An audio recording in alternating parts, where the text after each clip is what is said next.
I give three reasons for thinking that the first cause reached by the Kalam cosmological argument is personal. Very briefly summarized, number one would be that it's the only way to explain an effect with a beginning in time from a permanent, timeless cause.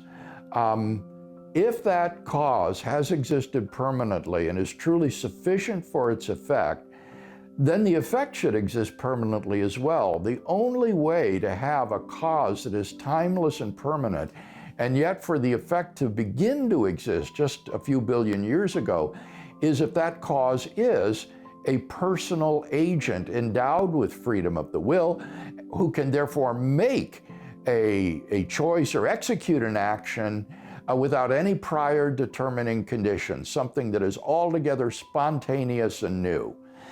The second reason would be that the cause of the origin of the universe must be an immaterial object that transcends time and space.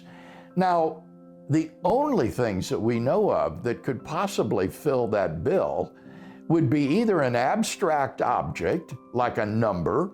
Mathematical objects are immaterial and typically transcend time and space, or else an unembodied mind or consciousness. But here's the rub. Abstract objects are causally effete.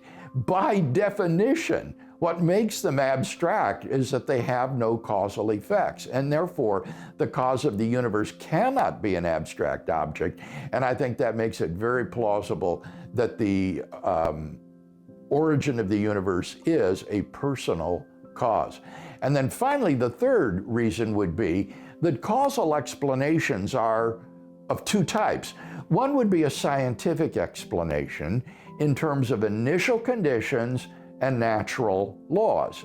The other would be a personal explanation in terms of an agent and his volitions.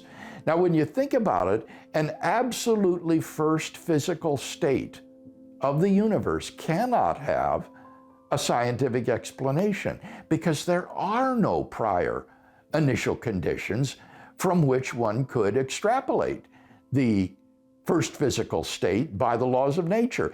And therefore, it follows that the only category of causal explanation that would apply would be a personal explanation. There is a personal agent who, by his free will, brings the universe into being. So all three of those arguments coalesce, I think, beautifully to make it, I think, very probable that the cause of the universe is a personal creator endowed with freedom of the will.